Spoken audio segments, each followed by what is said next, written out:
Ya, Bismillahirrahmanirrahim. Assalamualaikum warahmatullahi wabarakatuh. Alhamdulillahirrahmanirrahim. Assalatu wassalamu ala asyrafil anbiya'i wal mursalin wa ala alihi wa sahbihi ajma'in amma ba'du. Yang saya cintai dan banggakan rekan-rekan mahasiswa Prodi Pendidikan Agama Islam. Alhamdulillah yang pada kesempatan kali ini bisa bergabung dalam mata kuliah Sejarah Pendidikan Islam, di mana pada pertemuan kita kali ini akan membahas tentang pengantar sejarah pendidikan Islam, konsep dasar, dan juga metodologi dari sejarah pendidikan Islam. Salawat serta salam semoga tetap tercurah limpah pada junjungan kita Habibana wa Nabiyana Muhammad Sallallahu Alaihi Wasallam, pada keluarganya, sahabatnya, tabiin tabiatnya, dan semoga sampai kepada kita semua selaku umatnya. Amin ya robbal alamin. Di hari yang berbahagia ini, marilah kita simak bersama eh, tentang materi tentang pengantar sejarah pendidikan Islam, konsep dasar dan metodologi sejarah pendidikan Islam. Di sini pada pengantar sejarah pendidikan Islam, kita harus memahami dulu apa itu pengertian sejarah. Pengertian sejarah dalam bahasa Arab itu ada yang mengartikan sebagai torik atau perjalanan dan juga siroh, perjalanan waktu gitu ya. Merujuk pada catatan kejadian masa lalu yang disusun berdasarkan urutan waktu atau ketentuan waktu, perjalanan tokoh, perjalanan tentunya kalau dalam sejarah pendidikan Islam itu dalam sejarahnya tokohnya ada nabi, ulama gitu ya, yang mengandung nilai-nilai positif. Jadi sejarah pendidikan Islam itu merupakan perjalanan waktu yang dicatatkan, kejadian-kejadian yang dicatatkan gitu ya. Ada juga yang mengartikan sebagai syajarotun atau pohon, di mana pohon itu kan melambangkan pertumbuhan, perkembangan kehidupan, atau silsilah asal-usul keluarga atau dinasti. Layaknya pohon, pohon itu kan memiliki akar, memiliki batang, kemudian ranting, ada juga tumbuh daun, kemudian buah, berbuah gitu ya. Di mana diibaratkan pohon itu kan memiliki akar. Akar adalah sumbernya atau awal mula. Kemudian batang diartikan sebagai rangkaian kejadiannya atau perjalanan waktunya. Di sini ada juga floresnya. Kemudian daun atau buah merupakan hikmah yang diambil atau teladan yang diambilnya sebagai hasil pelajaran atau inspirasi. Jadi sejarah pendidikan Islam itu bisa disimpulkan sebagai kajian tentang perkembangan sistem atau lembaga, kurikulum, metode, pemikiran, pendidikan yang lahir, tumbuh dalam peradaban Islam dari lama ya pada masa kenabian sampai masa sekarang. Sementara kalau dalam pengertian tadi itu kan pengertian tentang sejarah pendidikan Islamnya, begitu ya, sejarah pendidikan Islam. Nanti kita akan kaji lebih dalam lagi. Jadi tadi Torik itu ada penentuan waktu, perjalanan waktu, pencatatan peristiwa, kemudian pencatatan peristiwa yang diurutkan berdasarkan waktu-waktu kejadiannya dan dikronologiskan seperti itu. Jadi konsep sejarah dalam Islam, sejarah itu menurut Ibnu Khaldun dalam Muqaddimah di sini, sejarah adalah catatan tentang masyarakat atau manusia, peradaban dunia, dan perubahan yang terjadi dalam waktu serta struktur sosialnya. Dalam konteks akademik, modern sejarah adalah rekonstruksi peristiwa masa lampau secara sistematis, kritis, berdasarkan sumber-sumber yang dapat dipertanggungjawabkan. Gitu ya.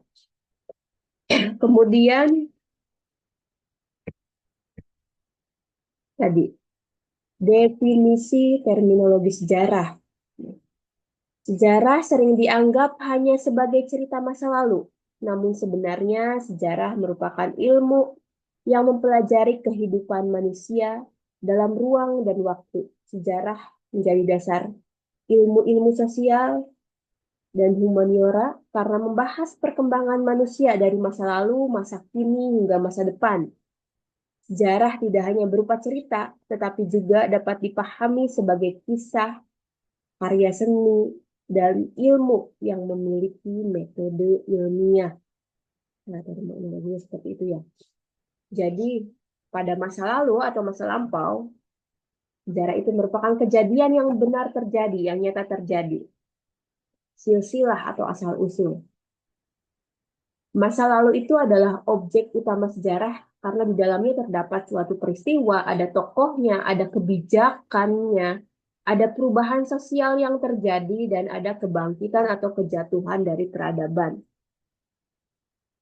Melalui kajian sejarah itu kita akan memahami sebab akibat ya dari suatu peristiwa yang terjadi. Sejarah itu kan berkesinambungan juga.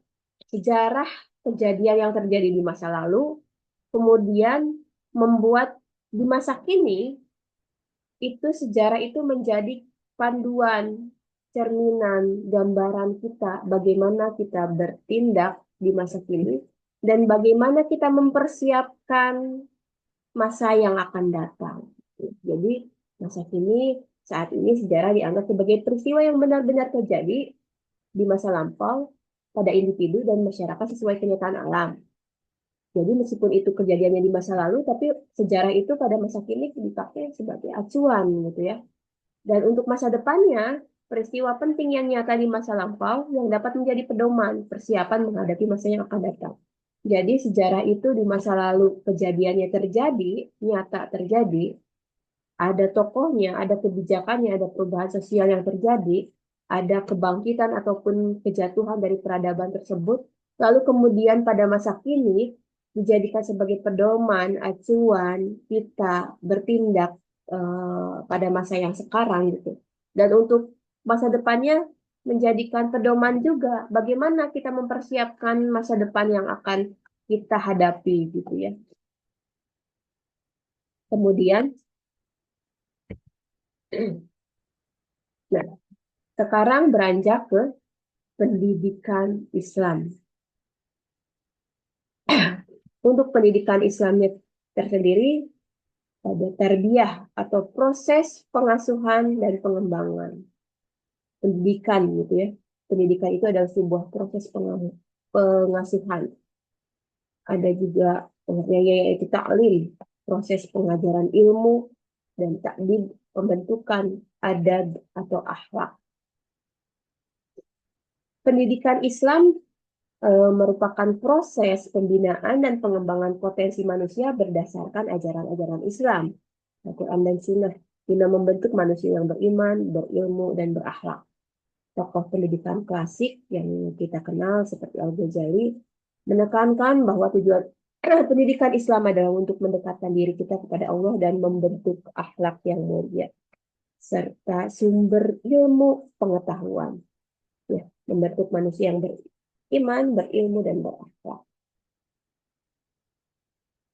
Tadi dari pengertian sejarah, kemudian pendidikan Islam, dapat kita, oh ya, sedikit saya sampaikan tentang pendidikan Islam.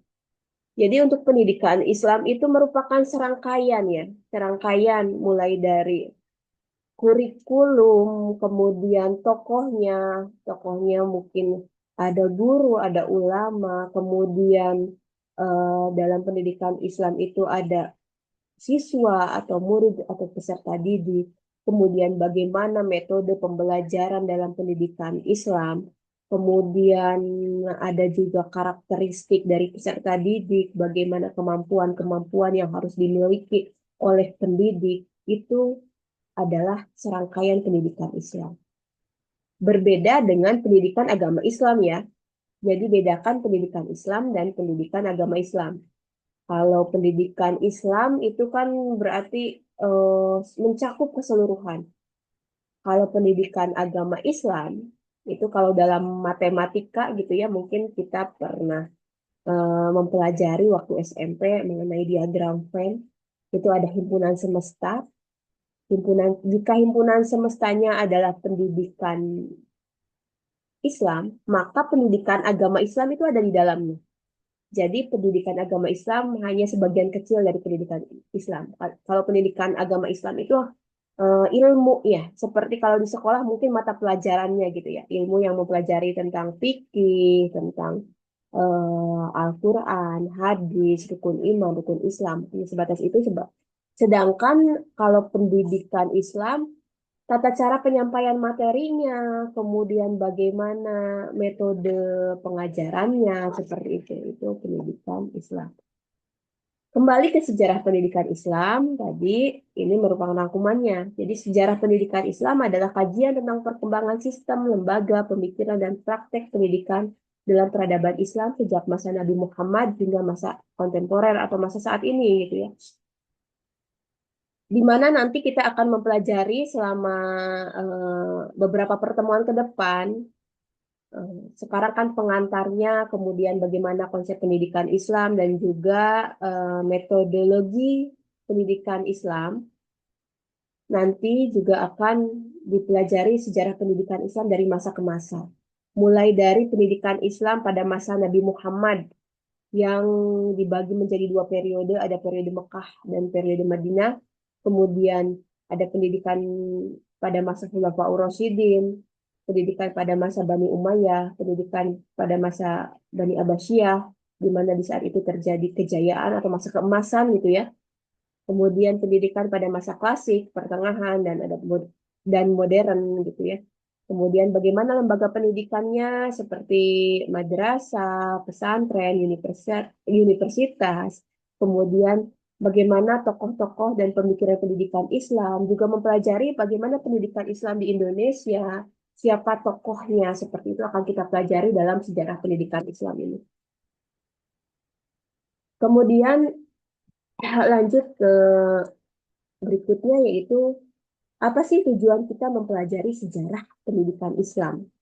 Di sini kita akan memahami dinamika perkembangan pendidikan dalam Islam, kemudian menjadi dasar pengembangan sistem pendidikan Islam kontemporer atau Islam di masa modern, kemudian mengambil ibroh atau pelajaran dari keberhasilan dan kemunduran, memperkuat identitas dan tradisi keilmuan Islam. Jadi tujuan mempelajari dari sejarah pendidikan Islam ini, kita akan memahami bagaimana landasan filosofis dari pendidikan Islam. Sejarah membantu kita untuk memahami pendidikan yang bersumber dari Al-Quran dan hadis. Kemudian sejarah juga merupakan konsep pendidikan pada masa Nabi Muhammad kan ya. Pendidikan Islam, bagaimana konsep pendidikan Islam pada masa Nabi Muhammad. Kemudian selain pada masa Nabi Muhammad, kita juga mempelajari bagaimana pemikiran para ulama seperti Al-Ghazali dan Ibnu Khaldun gitu ya. Kemudian mengetahui bagaimana perkembangan lembaga pendidikan Islam dari masa ke masa gitu ya. Kemudian juga tadi mengambil ibrah atau pelajaran. Jadi pelajaran ketika sedang jaya pendidikan Islam itu, apa yang bisa kita ambil, apa yang bisa kita terapkan. Dan pada masa kemundurannya, kenapa nih mengalami kemunduran? Bisa menjadikan cerminan untuk kita agar kita tidak melakukan hal-hal yang menyebabkan kemunduran dalam pendidikan Islam gitu ya. Jadi ada pelajaran yang bisa kita ambil dalam sejarah tersebut. Kemudian tadi ada memperkuat identitas atau tradisi keilmuan Islam, di mana pendidikan Islam pernah menjadi pusat peradaban dunia, kemudian mengintegrasikan ilmu agama ke dan ilmu sains gitu ya, ilmu yang modern. Kemudian dari sejarah pendidikan Islam itu bisa berkembang dan melahirkan ilmuwan-ilmuwan yang besar gitu ya. Itu untuk tujuan kita mempelajari sejarah pendidikan Islam. Kemudian metodologi sejarah pendidikan Islam. Pada metodologi sejarah pendidikan Islam ini, objek kajiannya meliputi sistem dan lembaga pendidikan Islam. Tadi yang sudah saya sebutkan, nanti akan kita pelajari selain perkembangan pendidikan Islam dari masa ke masa, juga akan dipelajari lembaga pendidikannya. ada madrasah, pesantren, kemudian tokohnya, tokoh atau pemikiran dari pendidikan tersebut, kemudian kurikulum atau metode yang digunakan dalam pembelajaran, baik dalam masa ke masa dan kurikulum yang kita hadapi saat ini. Kemudian eh, kebijakan pendidikan dalam pemerintahan Islam dan juga dinamika sosial politik yang terjadi yang mempengaruhi pendidikan. Karena metodologi itu kan cara ya, cara di sini metodologi berasal dari kata metode dan logos, cara dan ilmu. Jadi metodologi sejarah pendidikan Islam berarti cara ilmiah dalam sistematis untuk meneliti, menganalisis, dan menulis perkembangan pendidikan dalam peradaban Islam dari masa ke masa. Kalau dalam penelitian juga kan kita ketika melakukan sebuah penelitian ada latar belakangnya, kemudian ada apa yang akan kita cari gitu ya, kita rumuskan, dan metodologinya apa? Metodologi cara yang akan kita pakai untuk membedah sesuatu yang melatar belakangi yang ingin kita cari itu apa? Dari metodologi itu misalnya metodologinya metodologi studi kasus dari jadi yang melatar belakanginya kemudian kita rumuskan, kemudian dari studi kasus itu kita kaji beberapa teori, beberapa materi itu namanya metodologi cara gitu ya. Dan dalam metodologi eh, sejarah pendidikan Islam itu tadi saya sebutkan metodologi itu cara membedah bagaimana pendidikan Islam itu dari masa dahulu metode yang dipakainya apa, materinya seperti apa, tokohnya siapa saja gitu ya. Kemudian juga dibahas bagaimana ke depannya lembaga pendidikannya seperti apa dan juga bagaimana pendidikan itu uh, dipengaruhi ataupun mempengaruhi politik sosial. Gitu.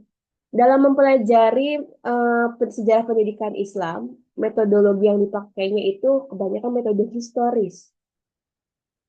Apa sih metode historis itu? Metode historis merupakan metode penelitian ilmiah yang digunakan untuk mengkaji, merekonstruksi, dan menafsirkan peristiwa sistematis, objektif, dan kritis berdasarkan sumber-sumber yang dapat dipertanggungjawabkan. Di sini ada beberapa langkah dalam mengkaji sejarah pendidikan Islam melalui metode historis. Yang pertama yaitu metode yang dilakukan adalah heuristik atau pengumpulan sumber, di mana pengumpulan sumber itu merupakan mencari metode cara langkah yang digunakan dalam mempelajari sejarah pendidikan Islam dengan mencari sumber-sumber sejarah. Kalau dalam pendidikan Islam sumbernya ada dua, yaitu sumber primer dan sumber sekunder.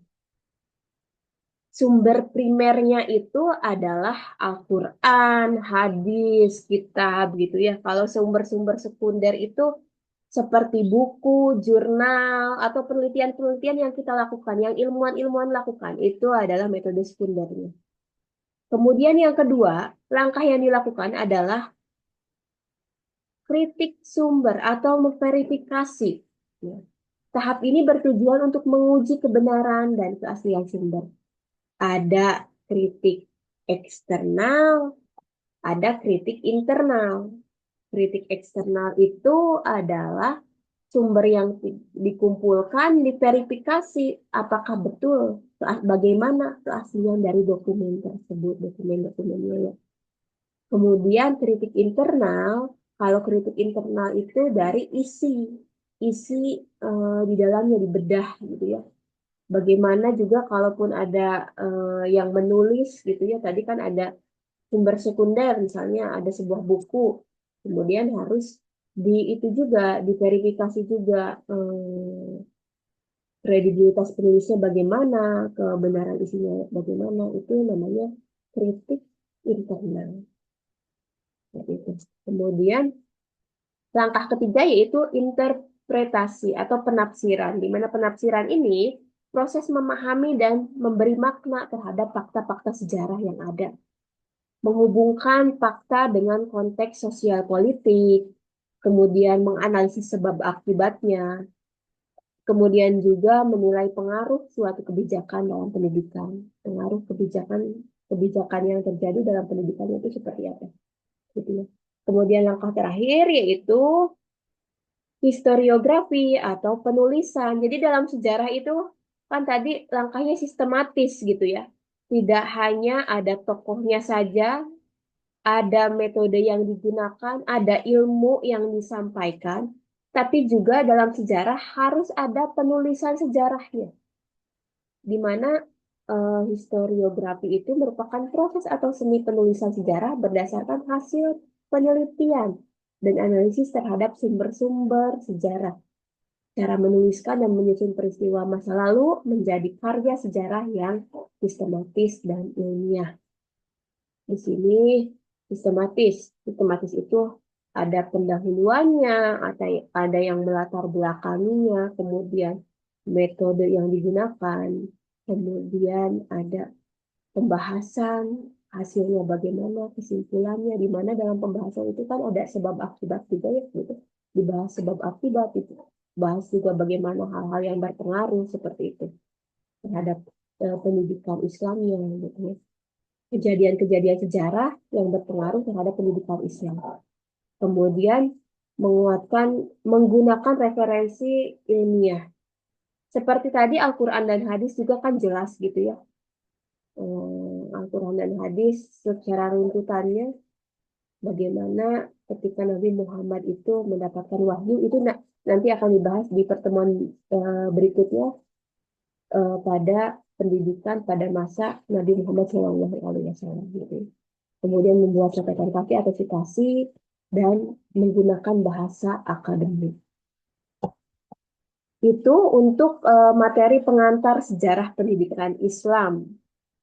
Sederhana, tapi kita bisa kaji lebih mendalam. Saya harap teman-teman tidak hanya berpanduan pada slide atau video yang saya tampilkan saat ini, tapi semoga teman-teman bisa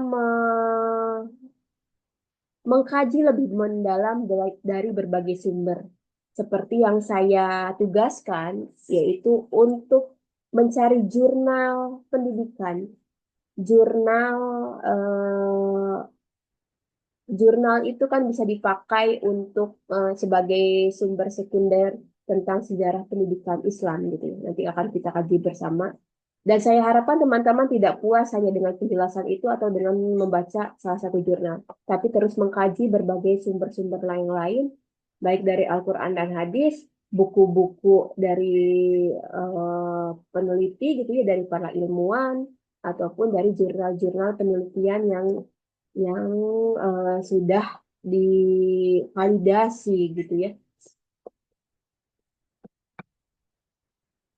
Kemudian di sini ada di pertemuan kali ini saya ingin teman-teman memberikan analisis kritis tentang tadi kan disebutkan pada metode historis itu terdapat langkah verifikasi atau kritik sumber. Berikan pendapat teman-teman untuk tentang kritik sumber, bagaimana kritik sumber itu berperan dalam menjaga objektivitas sejarah pendidikan Islam. Silahkan untuk dituliskan pendapat teman-teman tentang kritik sumber berperan dalam menjaga objektivitas sejarah pendidikan Islam. Mungkin itu saja di pertemuan kita kali ini. Semoga teman-teman bisa mengambil intisari dari mata kuliah di pertemuan kita kali ini. Dan semoga semuanya ini mengikuti dan menyimak sampai selesai ya, tidak di skip-skip slide-nya, bisa menyimak sampai selesai dan memberikan analisis kritis dari materi ini gitu. Itu saja yang dapat saya sampaikan. Jika dalam penyampaiannya ada kata-kata yang kurang berkenan, saya mohon maaf. Saya akhiri. Billahi taufiq wal hidayah. Assalamualaikum warahmatullahi wabarakatuh.